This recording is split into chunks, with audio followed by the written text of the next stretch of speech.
President of the Republic of Kazakhstan. I request the protocol to escort His Excellency.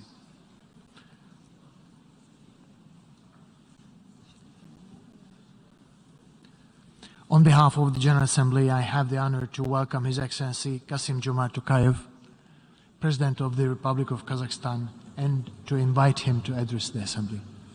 Mr. President, Mr. Secretary General, Excellencies, first of all, I congratulate Mr. Qureshi on his election as President of the 77th session of the General Assembly. We meet here at UN headquarters at a critical time for humanity. The world of today appears to have entered a new, increasingly bitter period of geopolitical confrontation. The long-standing international system based on order and responsibility is giving way to a new, more chaotic and unpredictable one. The global system of checks and balances has failed to maintain peace and stability. The security architecture is eroding. Mutual distrust between global powers is dangerously deepening. The world is falling prey to a new set of military conflicts. For the first time in 2 generations, we face the prospect of the use of nuclear weapons, and not even as a last resort. New fault lines are creating artificial barriers and economic isolation. Economic and political sanctions have become a new norm which erodes the supply chains that ensure food security, threatening millions, especially in vulnerable communities. These problems contribute to the mounting challenges of soaring inflation, job losses, and fears of worldwide recession, especially for developing nations. And finally, these crises severely hamper the urgent action we all agreed to combat climate change and enhance sustainable development. Some 77 years ago, the founding members placed within the United Nations Charter the principles and the norms of international law that have successfully guided us ever since. There is nothing more important now than to return to the foundational principles that lie at the root of this universal organization.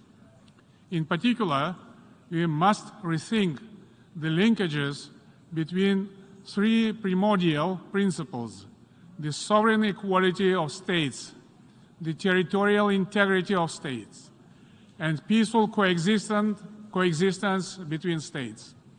These 3 principles are interdependent. To respect one is to respect the other 2. To undermine one is to undermine the other 2.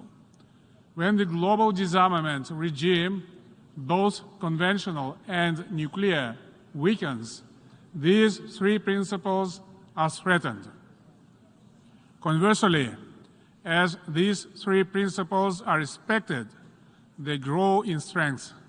Together, they become the basis for greater interstate cooperation at every level: sub-regional, regional, and global. This is the global prosperity dividend. This system of values embodied in the United Nations remains a beacon of hope for millions of people in different parts of our planet. We must staunchly defend these values, the United Nations as its core, and the spirit of cooperation which underpins it. In other words, we cannot simply shrug our shoulders and agree with polarization and division. We cannot afford indecision or narrow interests detrimental to this common heritage and our collective good. Too much is at stake. Therefore, Kazakhstan stands ready to cooperate with all relevant actors in a spirit of inclusiveness, multilateralism, and goodwill. I am convinced that the challenges of our time can only be overcome by countries acting together. To achieve our shared goals, we must go forward in the following directions. The multiple and often interconnected crises of recent years have exposed significant gaps in global governance. They have highlighted the need to modernize and reform the United Nations. The UN must be better prepared for future challenges and opportunities. In this respect, Kazakhstan welcomed the proposals in the report of the Secretary General entitled Our Common Agenda. This is an important opportunity to reaffirm the Charter of the United Nations, reinvigorate multilateralism, boost implementation of existing commitments, agree on concrete solutions to new challenges, and restore trust among member states. We look forward to contributing to the consultations at the ministerial meeting next year and to the holding of the 2024 Summit of the Future. We must move from simply responding to global challenges and crises to preventing and better predicting emerging trends and integrating our assessments into strategic planning and policy making. For this very purpose, Kazakhstan proposed 30 years ago the idea of convening the Conference on Interaction and Confidence-Building Measures in Asia. In the context of new challenges and threats, we hope to transform SICA into full-fledged international organization at the upcoming summit in October in Astana to contribute to global mediation and peacemaking. With only 8 years until 2030, the Sustainable Development Goals are hampered by the COVID-19 pandemic, a triple planetary crisis, it means climate change, biodiversity loss and pollution, and conflicts around the world. We need to get back on track before it's too late. Our top priority must be build resilience to future turmoil and ensure sustainable, equitable, and inclusive recovery. To this end, we need a frank dialogue between East and West and a new global security paradigm based on the principles of mutual trust and multifaceted cooperation. Given the current crisis and increased geopolitical tensions, there is an acute need for a process under the United Nations auspices that can lead to détente and conflict prevention. Kazakhstan has suffered terribly from past nuclear weapons testing, so we understand very clearly the dangers of escalating tensions between nuclear powers.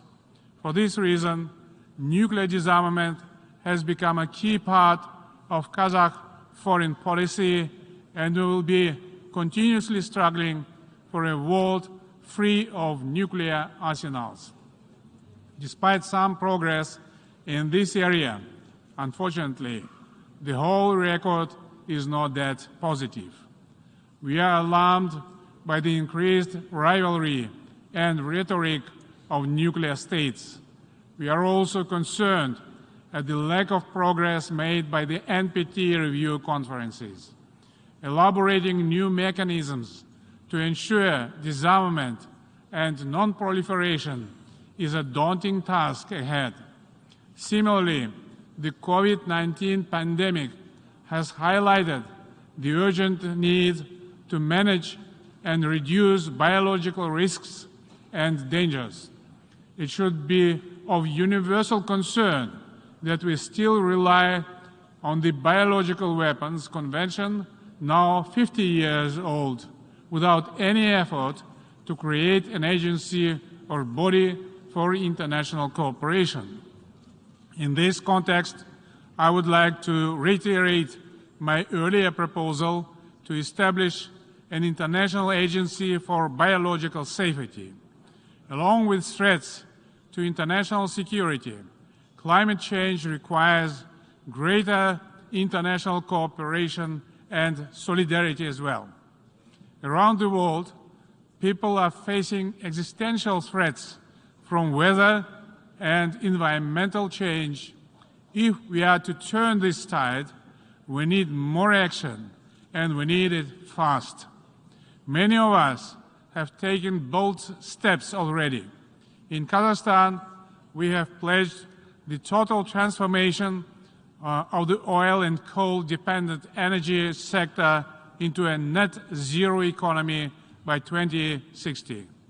To save our planet, we need investment at greater levels than we have ever seen. However, climate action cannot come at the expense of development or modernization. Therefore, at COP27 later this year, member states, as well as the global business community, must once again scale up their commitment to greater climate finance. That agenda relates directly to the global food security crisis. My country, as the world's seventh largest grain producer, is the breadbasket of Central Asia. We are committed to utilizing this agricultural potential to fight global food insecurity.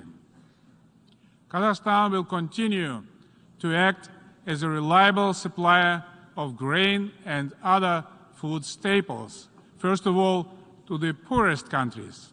It also intends to grow its cooperation with the Islamic Food Security Organization located in Kazakhstan, as well as other United Nations agencies. It's imperative in this connection to exclude food and fertilizers from any sanctions and restrictions whatsoever. Once again, current economic and social upheavals require a collective effort. Commitment to the 2030 Agenda remains an integral part of our national and global agenda. In addition, fair trade regimes are crucial to global economic recovery.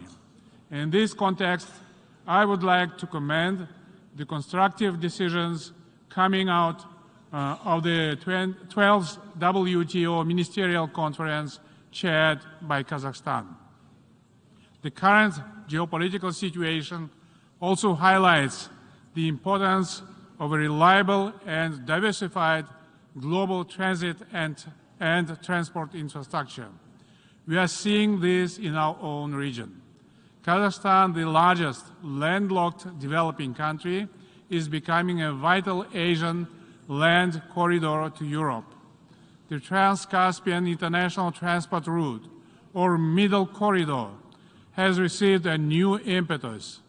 We expect cargo volume through Kazakhstan to increase significantly in the years ahead. We must ensure that the Caspian Sea becomes a sea of peace and new opportunities. In the months ahead, Kazakhstan will help mitigate the most immediate impacts of limited access to energy and critical raw materials caused by trade and supply chain disruptions. In the long term, we aim to diversify our sources of energy with a particular focus on green hydrogen and renewables. Speaking about Central Asia, we should bear in mind that it has already become a region of vast opportunities for international cooperation. Together with our Central Asian partners, we are committed to strengthening political interaction and deepening economic ties to move our region forward. We agreed to coexist as good neighbors and diversify our cooperation. This credo is based on our significant natural and agricultural resources, human capital, transport and transit potential. We are a buffer market between East and West, South and North. We intend to work together with all stakeholders to address a pressing regional agenda that includes climate change, the Aral Sea, rational use of water resources, border delimitation, combating extremism, and expanding intra-regional trade. That's why we consider it important to establish the United Nations Regional Center for SDGs for Central Asia and Afghanistan in Almaty. Kazakhstan sees the future Afghanistan as a truly independent, neutral, united, prosperous state living in peace with its neighbors. Therefore, we support the difficult process of nation building in that country, including life-saving humanitarian assistance. Dear colleagues, as President of Kazakhstan, I am absolutely committed to build a just Kazakhstan, one in which every citizen has the same opportunities, rights, and protections. Justice in my country must prevail. Law and order will become pillars of our society. The most important part of this path is transformative political reform. Presidential and parliamentary elections will be held in Kazakhstan over the coming months. According to my proposal, the presidential mandate has been limited to one 7-year term. It's a real breakthrough in developing democracy in Kazakhstan. At the same time, we will be firmly adhering to my formula of a strong president, authoritative parliament, accountable government. I am convinced this formula excellently serves the national interests of Kazakhstan. We also aim to demonopolize the economy. We are taking steps to ensure that the wealthiest in our society play their part in our quest for a just Kazakhstan, along with diversifying our economy and increasing investments in human capital. Recently, I initiated the creation of a national fund for children. Starting in 2024, 50% of the investment income from the National Welfare Fund will be allocated to special savings accounts for children until their adulthood. These funds could be used for education or housing purposes. A special private charity fund for the people of Kazakhstan also now provides assistance to ordinary citizens for healthcare, education, and social security aims. We aim to further expand the empowerment and participation of women in economic and public life.